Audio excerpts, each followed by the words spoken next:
teachers of Reddit. What generation did you like teaching most? 80s, 90s, zeros? Why? Jesus, I've only taught in the 10s. How long do teachers live for? I'll be surprised to make it to next year. Lol. If you teach a full-length career's worth, you might end up teaching the children of former students. I had 2 teachers in high school that taught my parents when they were there. My girlfriend's mom is a middle school teacher and she mentioned that kids are way more compassionate today, but they drastically lack social skills. That makes sense. I tend to think that happens because the students spend so much time listening to people talking to their phone about their fears and insecurities, but are accustomed to students volunteering that information. My mom has been teaching for about 25 years. She says students haven't changed. Parents have. How old are her kids? Early elementary. University prof here. When I started teaching in the early zeros, students still got even my most obscure Simpsons and 80s film references. By the late zeros, I had nothing left to reference. By the early 2010s my kid had reached adolescence, so I had new material, but it really wasn't mine, and the culture had splintered so much that my Rick and Morty references only hit about 30% of the class. Lately I just stopped trying, and became that old, out of touch prof. I lived long enough to become the villain. Undefined. I used to be with it. Then they changed what it was. Now what I'm with isn't it, and what is it seems weird and scary to me. It'll happen to you. Are my references out of date? No. It's the children that are wrong. I'm still a new teacher, but what I've really enjoyed so far is using slang around students.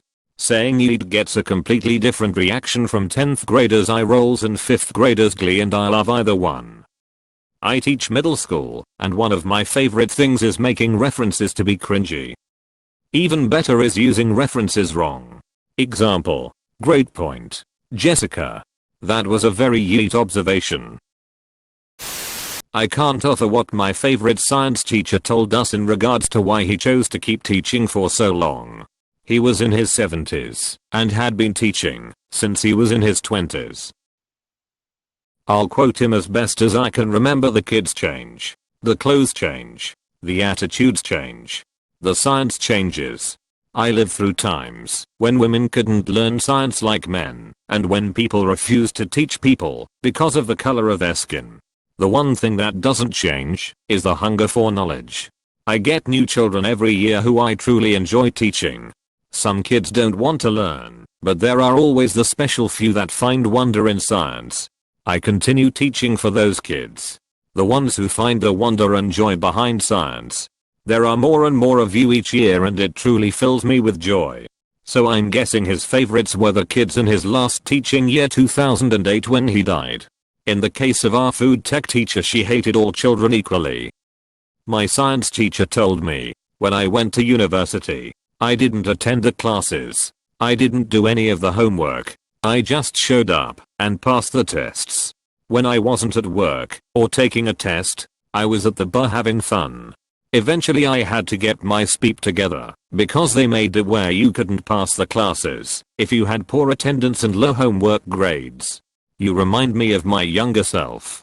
I think you must have had the other science teacher. Not a teacher, and not on point, but interesting to me. My wife teaches graphic design, which has become nearly completely a digital pursuit over the past 25 years. She has remarked that 10 years ago her students would instantly catch on and often be teaching her things about how the fairly specialized /data hog software she uses in class works keyboard shortcut /architecture understanding. In the past couple of years she increasingly sees students who have near zero computer experience and are afraid of having to learn /use software. She has come to realize there are many students whose computer experience is using their phone for social media. I'm actually not surprised by this. Just because people have been using touchscreens their entire life doesn't mean they understand how they work. The basics are beyond their understanding. To them it's just some magic thing that's always existed. Someone older who had the chance to watch home computers evolve has a better sense of what they are. devices and helicopter parenting. Which doesn't mean parents who are intensely concerned about their children's futures, but parents who never leave their damn kids alone. I'm a millennial and have only taught Zoomers, but yes, so many helicopter parents. They text their kids in the middle of class, call them, everything. It drives me nuts. I remember getting my first cell phone in high school and my parents told me it was just for emergencies. One time I got a call in the middle of class, and it was my dad.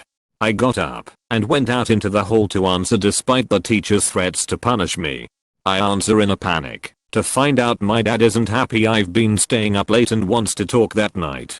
I was furious. All the parental menace he had mustered completely fell apart as I tore into him for calling me on a cell phone that had been designated as for emergencies only in the middle of class. Ended up going back inside and apologizing to the teacher. Other than that though, my parents would give me my space and only investigate when my grade slipped, which they did sometimes. I'm not a teacher, but both my mother and sister are. They stated two big differences. One, social media changed how kids behave. A lot. Way more bullying is done online now, and less of it is physically violent. Two, certain trends don't really exist anymore. The punk/emo stuff from the 2000s isn't present today, but there is a stronger group of gamer/internet kids that play Fortnite and use TikTok. Also, there are way more outspokenly gay students. Kids should be seen and not heard. You can always tell a Milford man. I taught in the late 70s, early 80s in northern Alberta.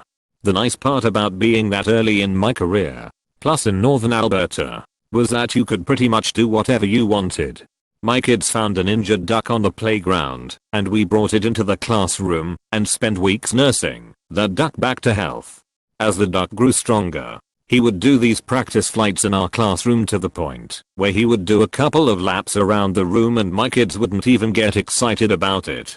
Later in that same year we grew hydroponic tomato plants that went from floor to ceiling and were able to harvest tomatoes in the middle of winter. Man, that was a great year. Pretty sure you couldn't do most of that in a grade 1 classroom these days. In my mind, kids have always been good at heart, but society and their upbringing is what ultimately shapes or corrupts them. Unfortunately, I think more kids nowadays have mental health issues, since they unconsciously compare themselves to their peers. The difference is 20 years ago kids only compared themselves to the few hundred kids in their school. Nowadays, they are comparing themselves to the millions of kids they see online. Do you think that the perceived uptick of mental health issues could be attributed to the focus that we now put on mental health? I feel like issues in the past world have gone unnoticed just due to the lack of awareness. I'm sure everything has played a part. It's not anyone's fault. In all honesty, most kids are the same regardless of the generation they were born in. If you strip down everything, the same percentage of kids choose to apply themselves, or at least attempt to learn something, while in the classroom. What has changed? The parents and their attitudes. A lot more of them have opinions on how their child should learn. And unfortunately, it's not always a good opinion. 97. Sarcastic. Grungy. Smoking more cigarettes. More cliquey and edgy. 07. Petty. Attention starved. Overwhelmed. But much nicer. 17. Under so many layers of irony and memes they don't even know who they are anymore or care. There's no point in being creative or devolving a personality. Anything you could think of has already been done. 07. Petty. Attention starved. Overwhelmed. But much nicer. I was a sophomore in college that year and I don't think I've seen a more accurate description. TBH, it still fits lol. I wish I used Tinder. This would be my bio.